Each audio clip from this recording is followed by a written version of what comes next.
There's a quote: "Don't stop when you are tired, stop when you are done." As we are in the phase of becoming the experts, why to stop in middle?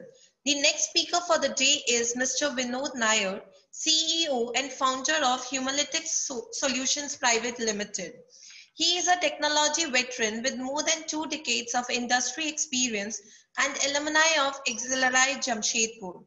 Before incubating Humalytics, he has had a rich work experience in global MNCs such as Wipro, Hughes Software, Ericsson, and Huawei. He comes from a technology and product engineering background, have led large ICT product and solution teams, and has delivered cutting-edge global projects with multi-million dollars in revenue. He has also played human resource business partner role in his career, heading the human resource business partnering department for complex business units. Having steered the business units both from hands-on delivery context as well as from the HRM context, he has developed a deep passion and advocacy for organizations incorporating data-driven people decisions as a core element of culture. Sir would be sharing his thoughts on people analytics as a management differentiator. We welcome you, sir. Over to you, sir. I mentioned, I will be talking to you a little bit about people analytics and how it is translating into a significant management differentiator in the emerging world that we live in today. All right, so diving straight in. So I'll be talking to you, as I said, about people analytics as a management differentiator. So let me, dive straight into the topic. Now, there is a lot of buzz about people analytics globally today. There is a larger buzz about topics like data science, data analytics, business analytics, etc. I know the buzz is real because even in this 1 week of induction program that all of you are having, uh, when I saw the agenda, I saw the fact that probably at least 2 or 3 of your prior speakers have spoken about analytics in one way or the other. So there is clearly a lot of buzz in the industry around this topic. But then if you try to look fundamentally about what analytics is all about, I think analytics is about 3 simple questions. The first question is really about what is happening now, or what is happening in the present or the immediate past. And this is not just about corporate life. I mean, this is a question that we keep asking in real life, everyday, day-to-day life as well. So one of the questions that it's on everybody's mind these days, it's what's happening with the coronavirus situation. And obviously, this is one of the graphics that I pulled out from the web, which shows the various numbers in terms of the number of people infected and the number of people who have been cured and so on and so forth. So these kind of graphs obviously are popularly available in many websites today. And all of us are very interested in tracking this kind of data, what is happening today and what has happened in the immediate past. So that's one of the simple questions that analytics tries to address. The second, and perhaps the more important question, is what will happen in future. Because let's put it this way, you can tell me about everything that's happening today and everything that's happened in the past, but at the end of the day, I want to know what is in it for me. How is my future getting impacted by whatever is happening in the world around me.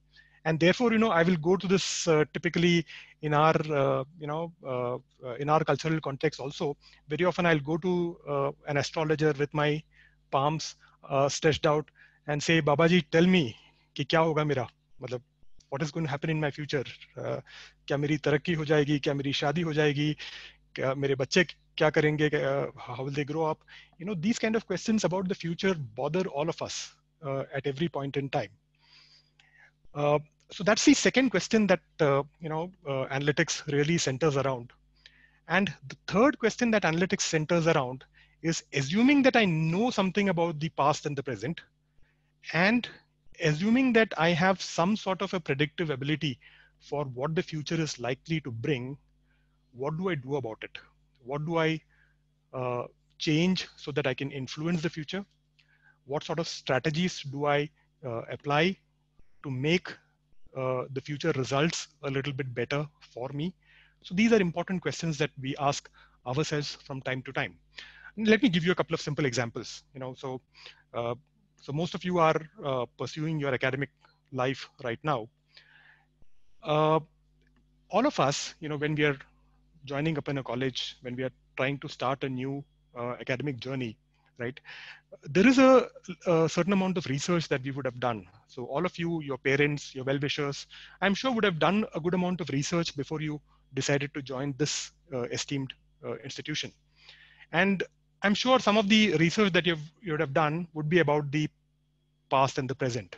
So you would have looked at, who are my friends or known people who have studied from this institution before. What are the placement statistics that this institution has put out? Uh, what kind of companies have people who have passed out from this institution joined historically? What kind of salaries are they earning? So that kind of past data, I'm sure, is relevant to all of you. And then, of course, you're trying to use that data to predict what will happen for your own career in future, because I'm sure you have certain aspirations of your own, and ultimately you want to predict whether by pursuing this kind of a academic course, my aspiration is going to be fulfilled or not. And I'm sure that you have decided on this particular institution because you believe that this is the right step to take, that this is the right place to spend your time and money for the duration of your course, and that it's going to add positive value to your future in terms of enabling a better career opportunity, enabling better compensation, enabling better growth, or whatever else it is that you're looking for in your life and career. So certainly, all these three questions that I've talked about are important cornerstones, not just in the business world, but in real life as well. Now, here's the interesting thing. The society that we live in, if I take the Indian example, uh, we worry about the future not just when you're in school or college. We actually worry about the future right from the day that we are born. I mean, we don't worry about it as much. Uh, our parents, our well-wishers, uh, contemplate about our future right from the minute that we are born. In fact, in most societies in India, of course, India is a very diverse country and it varies from society to society. But in most societies in India, when a child is born, even before you name the child and things like that, one of the first things that you do is you record the date and time on which the child was born, and then you ask the question that uh, इसका नक्षत्र क्या है, इसकी मतलब आप पंचांग निकालो, इसकी जन्म कुंडली बना दो, बताओ कि इसके साथ क्या होगा. मतलब you really want to focus the future right at the minute when your kid is born. And that sort of curiosity is very obvious because at the end of it, if you are able to predict the future, the idea is that you can do something to influence it.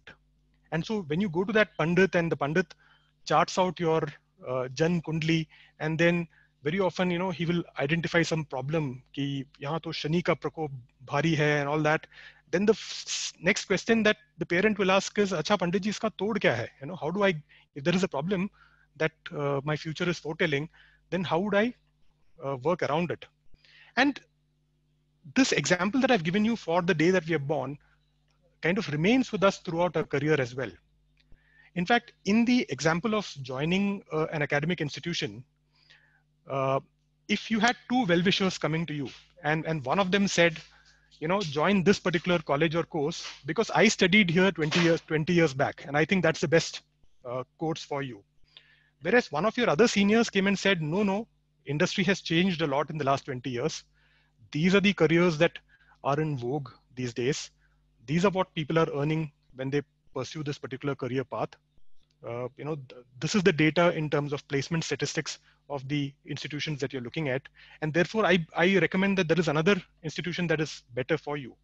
Then very often, naturally, you tend to lean towards that data. You tend to lean towards the decision that is driven by a lot of underlying data.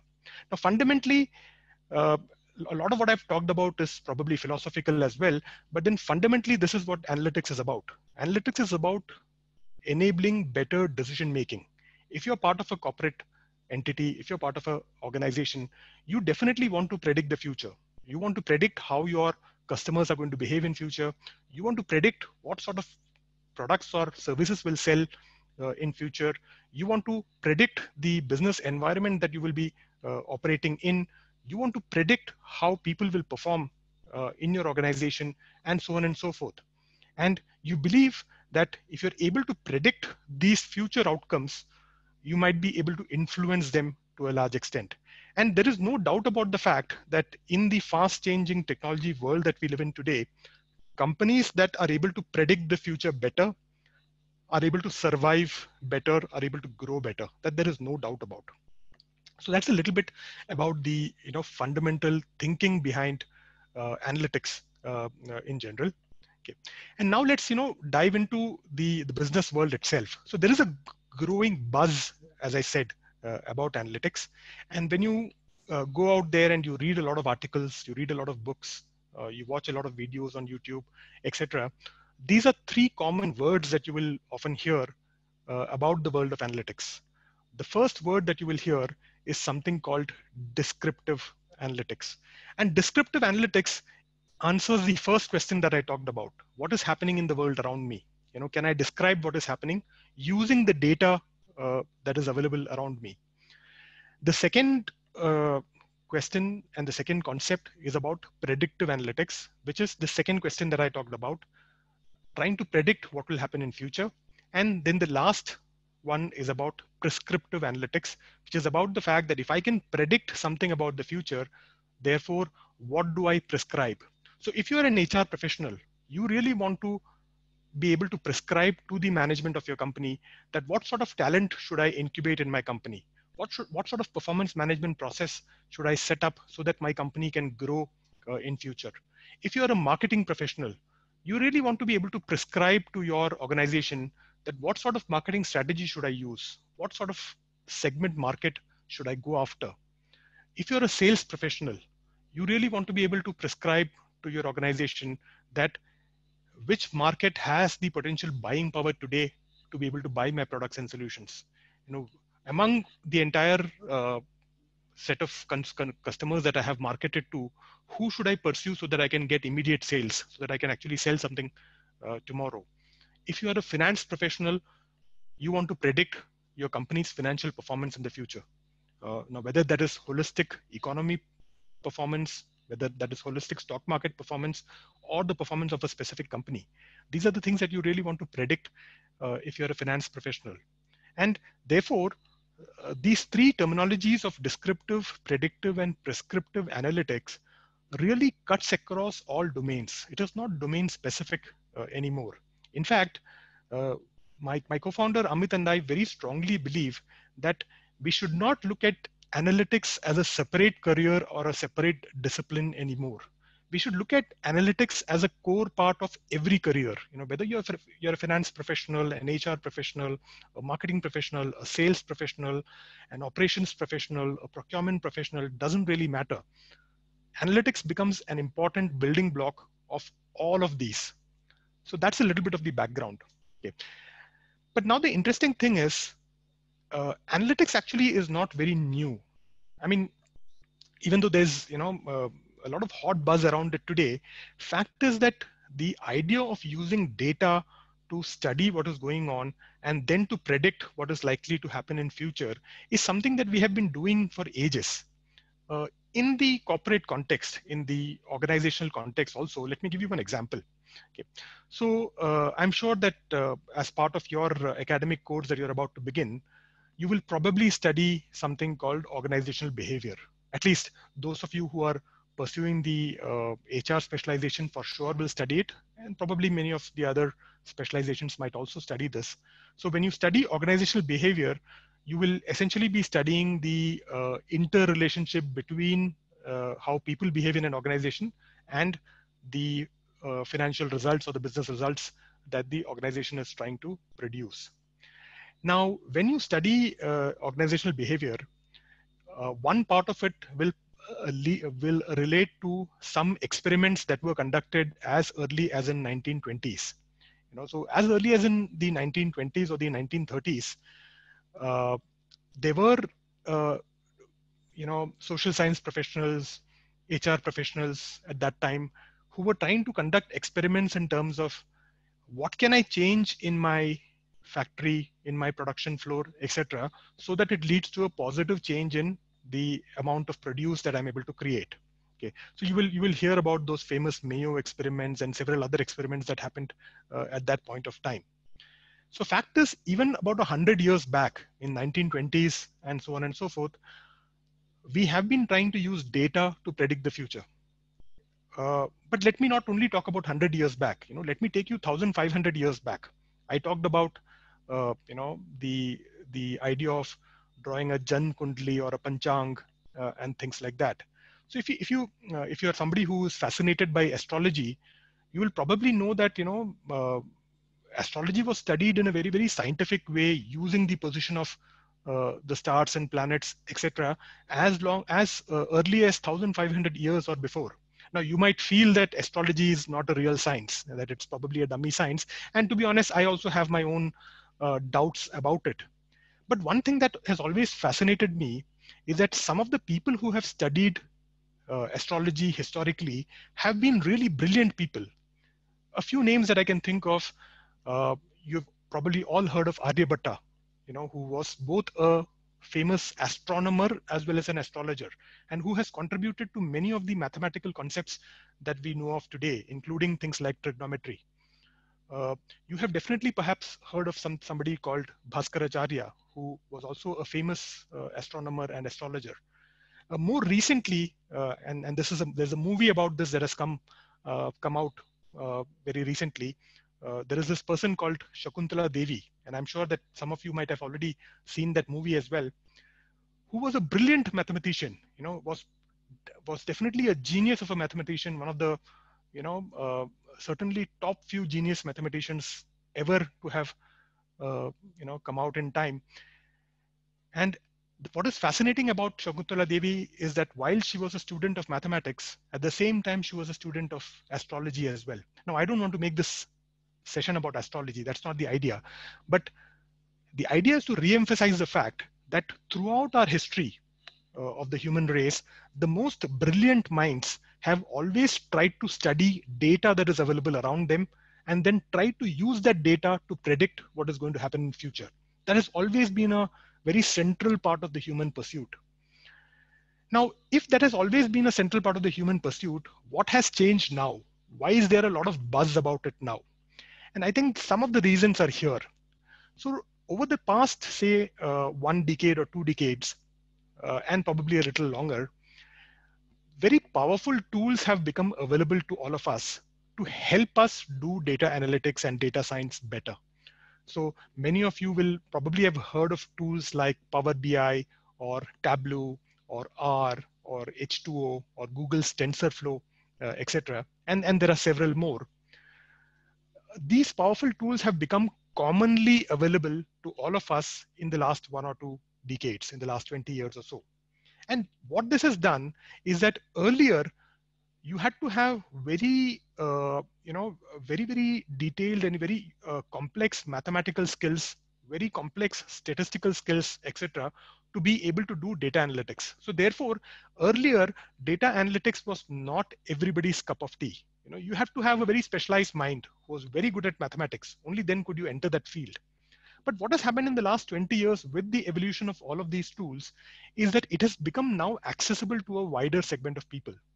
Now, if you are a domain specialist in the HR profession, you can still do people analytics without necessarily having to understand every nitty-gritty of the underlying mathematics, of the underlying statistics. And this is what has changed in the last 20 years. Therefore, the buzz about people analytics and data analytics in general, I think is very crucial because, as I said, A, the tools are available to us today, and B, I think we should no longer look at data analytics as a separate profession, but we should start looking at it as an integral part of every profession. And within the spectrum of data analytics, people analytics, analyzing data that has to do with people, plays a very central and a pivotal role.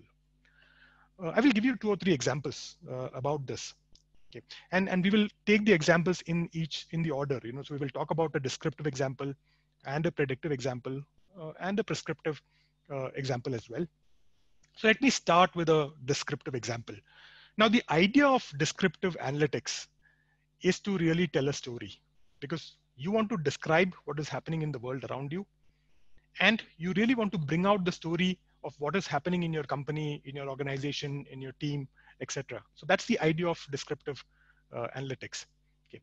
And let me just start with showing you this simple visualization. This is a simple chart. I think you had a session on visualization yesterday, so I will not go on into explain what visualizations are all about. But this is a very, very simple visualization here. Okay, and this graph actually visualizes the GDP growth of India over the past, say, 40 years. Okay, so I think hopefully all of us understand what GDP means, gross domestic product means. In very simple terms, you can look at it as the total amount of money that India as a country is making every year, and that's a very simplistic definition, but that's a good enough way of looking at it. Now, this graph kind of shows you how India's GDP has grown from around 1960 to close to 2020, the year that we are in today. And now, even this simple graph actually tells you a lot of data, and it actually tells you a story that is underlying. Now, one of the very, very obvious stories that is coming out is the fact that between, let's say, 1960 to around the 1980 or so, or probably a little later than that, the Indian economy was not growing very fast. It was a relatively slow growing economy. India was at that point of time considered to be among the poorer third world kind of countries. A very unfortunate nomenclature, but then that's true. And then what is also obvious from the graph is that around the 1990s, perhaps, just after the 1990s, from the mid 1990s onwards, the rate of growth of the Indian economy has really accelerated, and it has started, growing at very exponential kind of proportions. So this is also very obviously coming out from this graph. And for those of you who study economic history, you will know that a very important event happened here in between the two.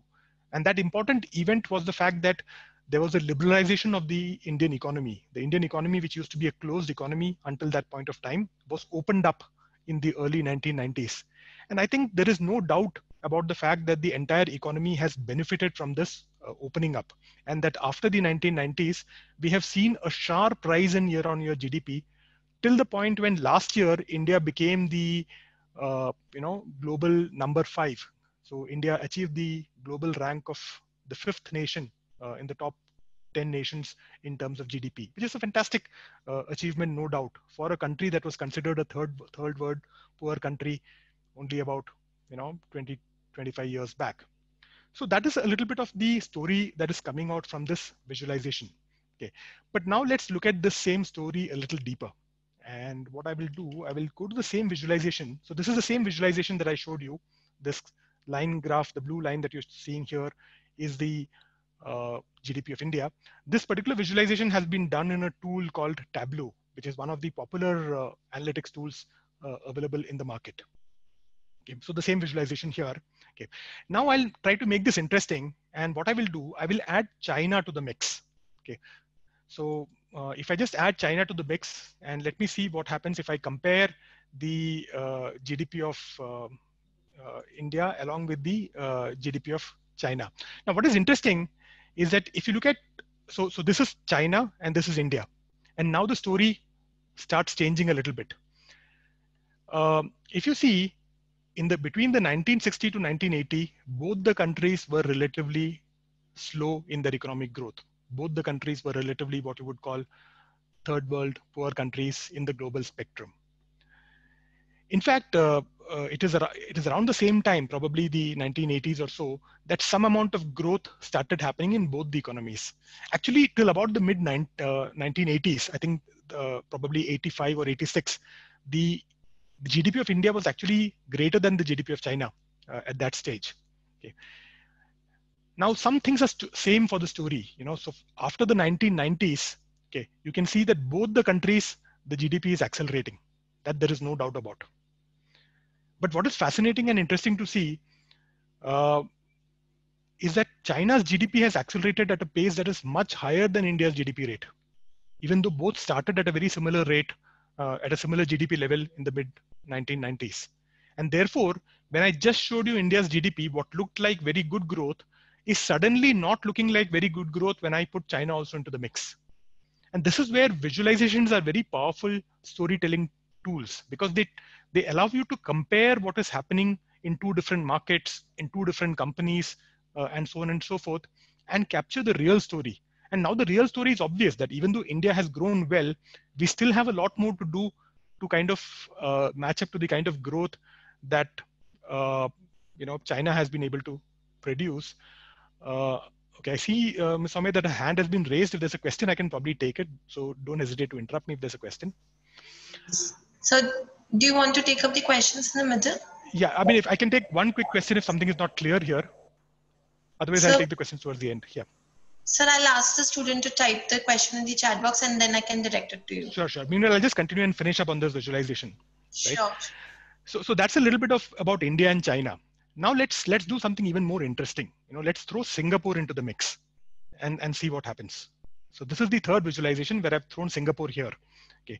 Again, a very similar story to India and China. Between the 1960 to 1980, the GDPs were very similar. It has started to grow a little bit after that. But here's what is very surprising. When you look at the GDP of Singapore, it has not grown significantly as compared to either India or China. The GDP growth of Singapore is much lower than the GDP of even India. Right. In fact, I don't remember the exact number now, but I think India's GDP is probably, at least anywhere between 12 to 20 times the GDP of Singapore, without looking at the exact number. And this is very surprising because when you think about Singapore, you think about it as a more developed country than India. Whereas from a GDP context, it seems that, India is growing much faster than Singapore. So here's where the storytelling becomes a little confusing.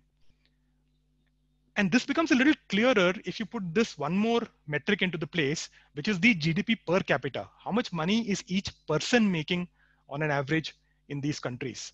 And here's where things become very interesting, because here, Singapore is the highest.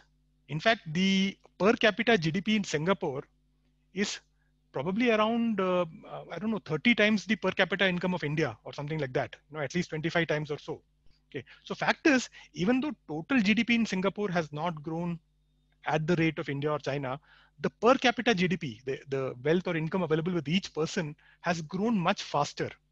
Now, this is just a very simple kind of example that I've given you, but the reason I wanted to give you this example is because visualization becomes a very powerful storytelling tool for data analytics. Here we are analyzing the spending capability or the income levels of people in countries, but you could use the same kind of analysis to analyze income levels of people across different companies, spending power of customers across different markets, and so on and so forth.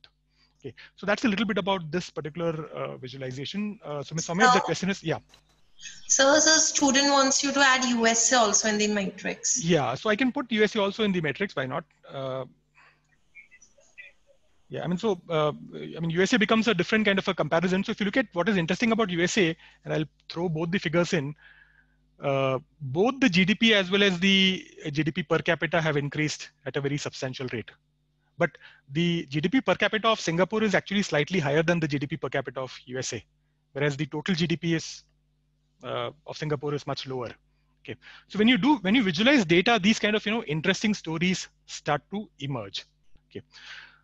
So that's a little bit about data visualization and the storytelling aspect of descriptive analytics. Remember, descriptive analytics is about trying to figure out what is happening. What is the story? What is the past and present really telling us about the world around us? Okay. Now, from descriptive analytics, obviously you want to go on to fortune telling. You want to predict the future. That is what you really want to do. Okay. And here's an interesting example of predicting the future. Again, I'll give you a very simple real life example. Okay. So every year, around the December of every year, as I start approaching the new year, this recognition starts to draw on me that probably I'm a little overweight.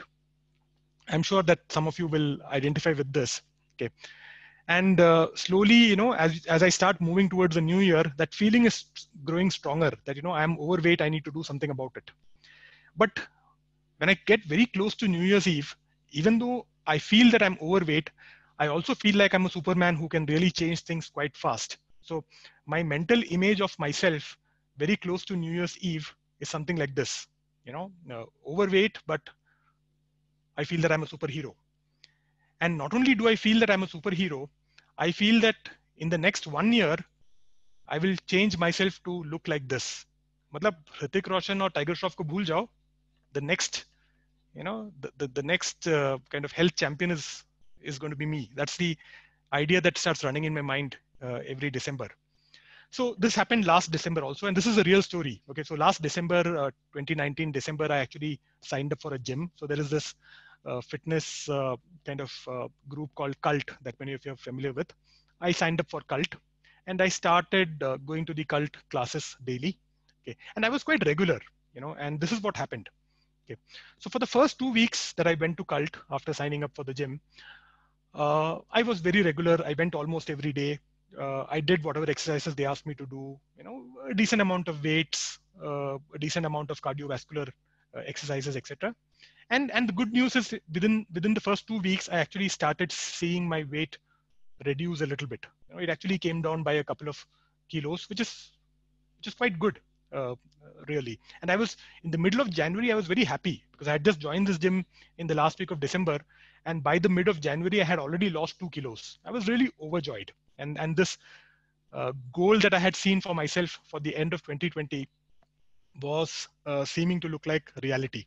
Okay, so in the third week, I went back to the gym and I said, you know what, this is working well for me, and let me work harder. So over the next 2 weeks, what I did, I increased the weights that I was doing. I increased the number of repetitions of exercise that I was doing. I stepped everything up one level further. And of course, I would weigh my weight, weigh myself on the weighing scale every couple of weeks. And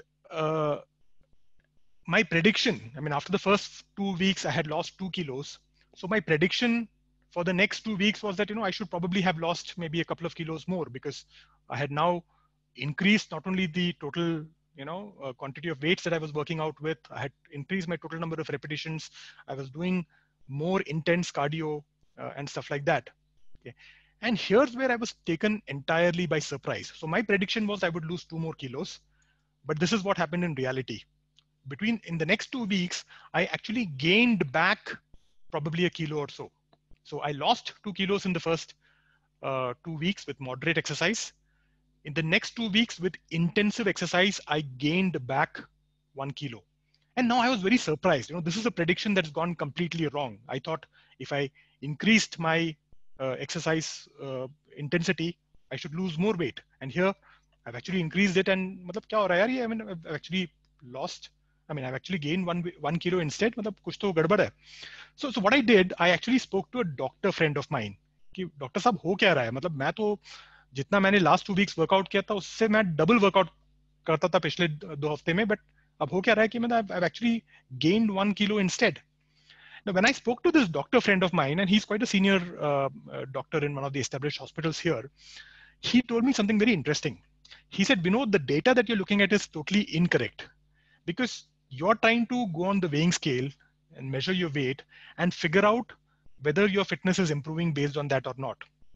And he said, this is a data that is okay to look at in the long run. When you look at it over a 3-month period, a 6-month period, 1-year period, that's a good data to look at. But in a 2 to 4 week period, he said that's very bad data to look at. And the reason he gave me is 60 to 70% of your body composition, of all of our body composition, is water, is fluid.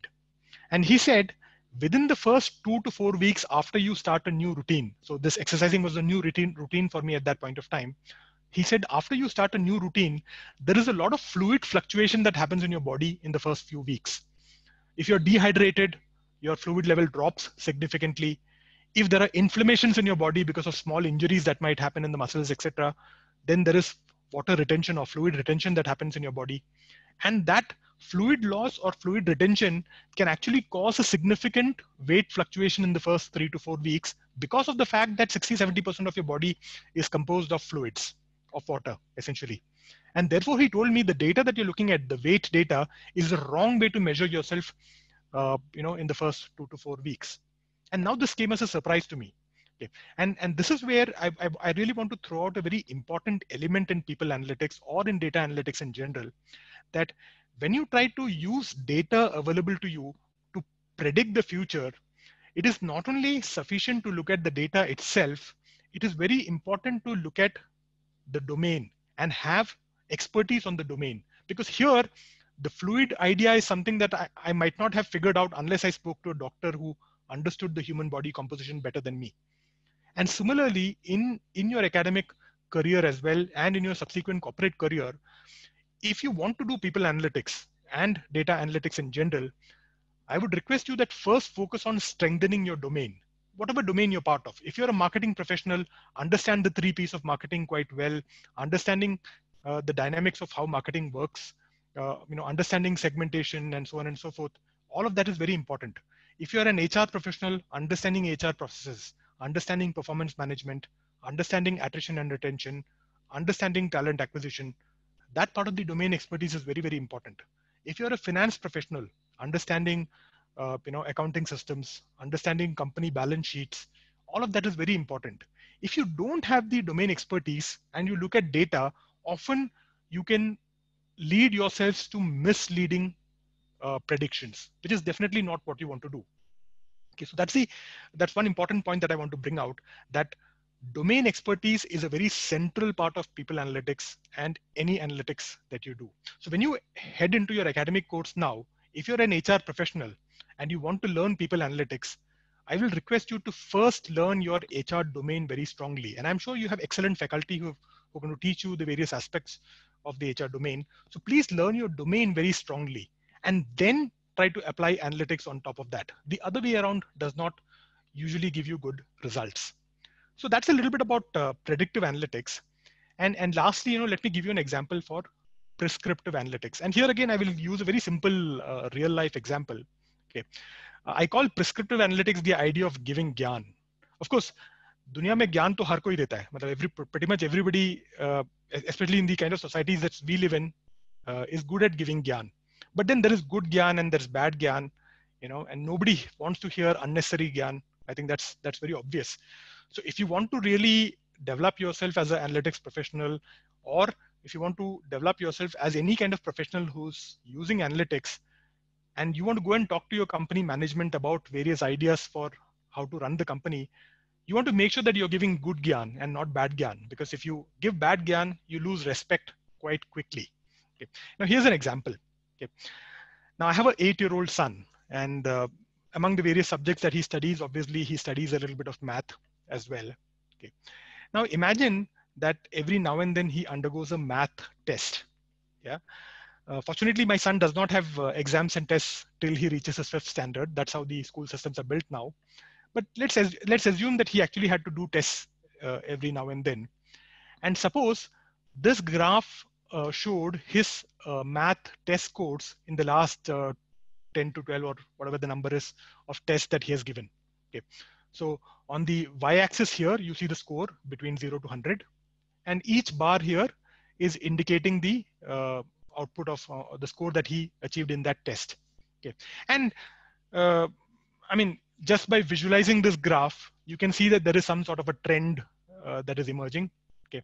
So all the green lines are where he has scored above 90 marks, and the red lines are where he has scored less than 90 marks. Okay. And a quick look at this graph will tell you that there are some tests where his scores have reduced. But what is more worrying is that all his recent tests, his scores seem to be coming down test after test. And this is a slightly worrying kind of trend. Okay. Now, if my son came home with a report card like this and showed it to me, and I in turn showed this report card to well-wishers in the family, I'm sure everybody will have a little bit of gyan to give in terms of what my son should be doing and what my son shouldn't be doing. And I think the most common gyan that we will hear is that, मतलब जम के पढ़ाई करो, लगता है कि तुम्हारा ध्यान नहीं लग रहा पढ़ाई में. Why don't you put a little bit more effort? Why don't you study for a little bit more hours? Why don't you revise well before the test? That is the typical kind of advice that we get whenever we get a bad score in a test. Okay. Now let's look at whether, how valid or invalid this kind of advice is. So this kind of advice is prescription. Okay. And what we'll look at is how valid or invalid this kind of prescription is. So here I'm using a different tool. This tool is called R. This is another data analytic tool that is very popular in the market. Okay, I'll not explain the code and all that.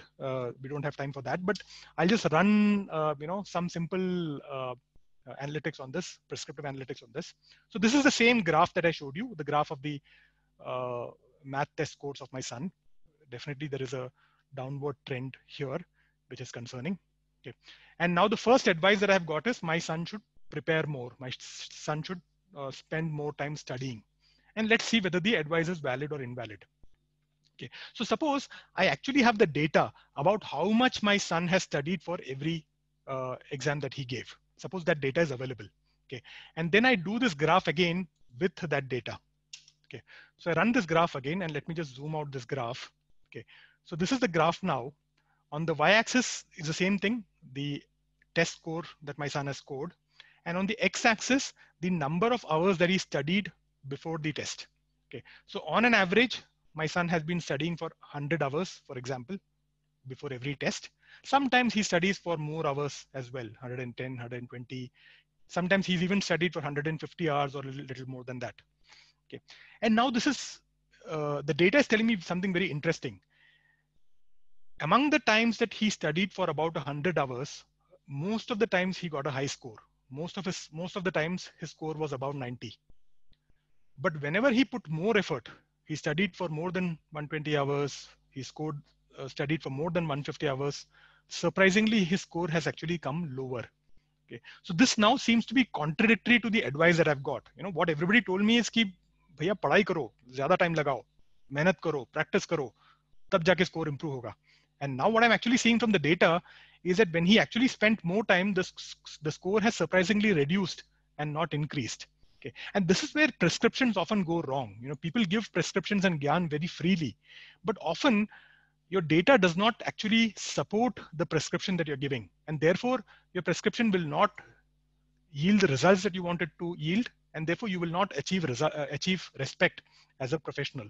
Okay, now let's look at a third graph. Suppose I also knew that who was the teacher. Of course, my son has a math teacher in school. I'm not talking about that teacher. At home, before he gives every test, let's say either me or my wife help him prepare for that test. You know, we help him with his revisions and so on and so forth. And suppose I have another graph available with me that shows me who was the teacher who helped him prepare. And this is that graph. Okay. And I think now the real problem will become a little clearer. Okay. So at the bottom, it shows who was the teacher who helped him with that particular test. So all these tests, mom helped him with, and all these tests, dad, which is me, helped him with. And now the problem is clear. His scores have begun to dip whenever I helped him with the test. And whenever my wife helped him prepare for the test, he was doing reasonably fine. There was one dip here, but broadly, he was scoring over 90 marks whenever my wife helped him prepare. But wherever I helped him prepare, he's not doing so well. And now if you look at it, this is the interesting part. You know, so far, when we prescribed something that my son should do, we were prescribing an action that he should take, that he should prepare better, he should put more time, he should put more effort, he should practice more, etc. But now when I actually look at the data, the problem is not my son anymore. The problem is me. So if you want to really prescribe anything to solve this problem, the prescription should be that I should fix my math first, or maybe I should stop teaching him altogether, whichever is the way it works. Now, this is where prescription becomes very interesting. And this doesn't matter whether you're a finance professional or an HR professional or whatever else. You know, if you're a HR professional and your CEO or somebody from your top management comes and asks you, attrition is a problem for my company. You know, there are too many high performers who are leaving the company. How do I solve the problem? You can't arbitrarily give a prescription, say sabki salary badha do, and then maybe you'll stop attrition, because you don't know whether that is really causing the problem or not. You have to actually look at your data. So be very careful of trying to prescribe solutions for your company's future just by hunch or gut feel or what others are saying is the right solution. It's very important to look deep within your company to figure out what makes sense for your company. If you're a marketing professional and somehow your marketing outreach for your product is not working out well, you can't go to your company and say, हम लोग एक TV में ad डाल देते हैं, या radio में ad चला देते हैं, या न्यूज़पेपर में ad डाल देते हैं, and let's spend crores of money running an ad. Okay, you have to support that prescription with data. If you don't support it with data, what is likely to happen is you will spend those crores of money running those ads, and if that's not the real problem, you have given a prescription that is actually killing the company rather than helping the company grow. And this is where people analytics becomes critical for any company in today's times, especially because there is a lot of data available and there are a lot of tools available to help you analyze the data. Okay, so I'll just quickly summarize with a couple of slides. Okay, And the first thing that I will say is remember this golden rule when you get into people analytics or any kind of analytics. Okay, that to be able to do good description, to be able to do good prediction, and to be able to do good prescription, you need to have correct data. If you don't have correct data, it's a meaningless exercise. You can't do good prescriptions with wrong data. And more importantly, you need to have domain knowledge. I think that's very, very critical. Without domain knowledge, you will whatever you prescribe is likely to lead to an incorrect decision. Okay, so it's only when correct data and domain knowledge combine that you can do good analytics and lead to correct decisions for your company. If you feed in garbage, either in terms of data or in terms of domain knowledge, you will only get garbage in terms of decision making. So please be very, very careful about this, irrespective of what your specialization is. And then lastly, and this is going to be my last slide, where do companies use people analytics today? So I've talked about the fundamentals of analytics. I've talked about the kind of philosophical problems or fundamental problems that analytics is trying to solve. I've spoken a little bit about the three kinds of analytics that happen in organizations: descriptive analytics, predictive analytics, and prescriptive analytics. But it's also very important to know what kind of problems are analytics applied to today. Now, to understand this very simply, any problem that is influenced by the human element, people analytics plays a role. And personally, I don't think there is any problem for any organization or company where the human element is not important. Every problem has an important human element. So therefore, people analytics is important everywhere. But here's a few examples. Companies use people analytics to track customer behavior. If you look at companies like Ola or Uber, their entire service is tailored around customer behavior. When there is peak traffic, they do a different pricing. When the traffic is low, they offer discounts and do a lower pricing. So these kind of companies, analyze customer behavior very carefully. All the e-commerce companies, Flipkart, Amazon, and all the others, they analyze customer behavior very carefully to determine which products should come up on the front page, which products should be recommended to what kind of customers, etc. So customer behavior analytics is a very important application of people analytics. The second is analyzing performance of people. I mean, I gave an example of performance of my son in his math tests, but similarly, performance of people in the organizational context is very important. Now, all of us watch sports. So when we watch a sport like cricket or football or anything else, we see that there is a lot of data that is used in decision making in sports already. And similarly, in organizations also, using data for decision making about employee performance is an important element. The third important element from an HR context is attrition and retention, because definitely as an organization, you want to make sure that you're able to hold your best talent, that none of your best talent leaves. And if there are factors that are causing your best talent to leave, you want to use your data to identify those factors and fix them early. A fourth example is talent acquisition. Now, all of you will get into a campus placement cycle at some point of time in your academic course. And believe me, if there is a cutting edge company that comes to your campus, they will use people analytics and talent acquisition at one level or the other. And when they use people analytics, they will not only look at your academic record, which is important, no doubt. They will look at your extracurricular record. They might look at your social records, your social media profiling, your social media feeds, and various other pieces of data that are available out there to take a decision in terms of whether they want to hire you or not. So definitely, people analytics and talent acquisition is an important element that is emerging. And last but not the least, and these are just some examples, these are not holistic. As I said, every area where human element is important, people analytics is important. But at the end of the day, irrespective of what you use people analytics for, the purpose remains the same. You use people analytics because you want to drive up your organization's business results. And this is where people analytics becomes a management differentiator in the times that we live in today. Because ultimately, if you want to build a company with very strong management capabilities, you want people who are able to visualize underlying data very well. You want people who can make right predictions about the future. And lastly, you want people in your team who can give you the right predictions and the right prescriptions, and not just unnecessary gyan about what to do about the future. So ultimately, the reason people analytics is important in today's times is because it is a strong driver for business results. So the questions are, the first question is from Vinay, and he wants to ask that what is the future scope of analytics in supply chain and logistics? Yeah, so I think partially, Vinay, I think that question was answered yesterday also. But see, if you look at supply chain and logistics, now look at a company like Amazon or a company like Flipkart. You know, the scale that they're operating is huge. They supply all over India. They supply literally gazillions of products, and therefore you have a very complex supply chain and logistics problem. You know, which kind of products should you keep in your local warehouses? Which kind of products should you keep remotely? What will be your shipping time depending upon how you line up your products? How many vendors do you need to have for each product that you're signed up with so that you have enough redundancy? If an event like the coronavirus pandemic happens and some of your suppliers are not able to supply to you anymore, do you have enough redundancies in place? What is the time lag that it's going to cause? You know, there are many problems to solve on the supply chain and logistics side. And I mean, I'm not a domain specialist in that area, but I'm sure that when you use analytics, you will be able to take data-driven decisions around some of these problems rather than just using your hunch and gut feel, because hunch and gut feel doesn't work at that particular scale. So the second question is from Priya. She wants to ask that she's from HR field. So how do she analyze data from recruitment, and what are human resources key performance in people analytics? Yeah, so wonderful. You know, I mean, I personally am from the HR field myself. I spent my last 10 years in HR, even though I spent my first 10 years in technology.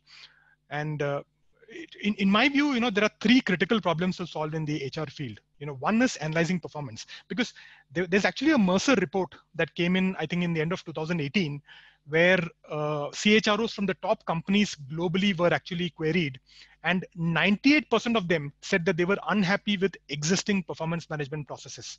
Only 2% of them said that their performance management processes are actually adding value. One of the things that is very interesting, and I'll ask you to go back and read about it, is Google actually ran a almost 10-year-long project called the Oxygen Project, Google Oxygen. You can go and read about it. There are YouTube videos about it, where they talked about how they tried to decipher the relationship between employee behaviors or managerial behaviors and end performance of the company. I think the most important uh, problem to solve in the HR space is definitely the performance management problem. And to your question about what kind of KPIs or metrics to use for performance management or for talent acquisition, etc., my answer to you is we are now living in a world where a single metric or a KPI will not work for everybody. And that is the big change. Earlier on, the way we used to read it is that there is a best practice. These are the metrics to use. These are the KPIs to use. All the companies follow the same. That is not going to work anymore. That's like telling my son in the example that I showed you that he should increase his hours of study when the problem was my math skill and not his math skill. So what's very important to answer your question is that you have to be able to look at the data that your company is generating and really prescribe what kind of KPIs and metrics will be meaningful for your company, which could be different from another company. So I cannot prescribe the same metrics for Flipkart and the same metrics for Ola, because the business is different, the talent is different, the kind of people are different, the kind of work that they're doing are different. Okay, so therefore that's I mean, I don't have a very straightforward answer to you. If you have a specific problem that you're dealing with, let's say tomorrow as part of your academic course, you analyze a particular company and you want help to figure out for this particular company, how can I analyze data and figure out which performance metrics or which talent acquisition metrics make sense, please feel free to connect with us offline via LinkedIn, and we'll be happy to help you. But remember the underlying problem. The underlying problem is not using a one-size-fits-all approach and saying that for every scenario, for every company, I have to figure out what is the right approach. That is the analytical problem. Thank you, sir. Sir, Shruti ma'am wants to ask, is there any tool for the calculation of attrition or retention rate? Yeah, so there are various popular tools available. I mean, see, no tool will give you a direct KPI computation because of the simple fact, like I said, that how to compute the KPI will vary from one company to another depending upon the business model of the company, the kind of talent, etc. But then there are popular tools available in the market. So if you want to visualize data, I think the two most popular tools that I've come across today are Tableau and Power BI. And if you just Google it up, people have built hundreds of attrition dashboards and hundreds of performance management dashboards and manpower dashboards and stuff like that on both of these. These are freely available. I mean, the tool itself is not free, Actually, okay, the tool is also partially free. So both Tableau as well as Power BI have a free version also, which is the desktop version. In case of Tableau, it's the public version, which I used for the example that I showed you today. Okay, and you will find a lot of examples of dashboards that people have built using it. So that's on the visualization side.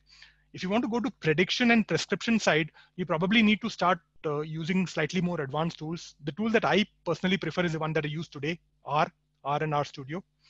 There are other tools like Python, H2O, and stuff like that also that could be used. So these are tools that actually bring the machine learning algorithms, etc., built in, so that you don't have to worry about underlying mathematics, underlying machine learning, etc., and you can focus on solving the business analytical problem or the people analytical problem.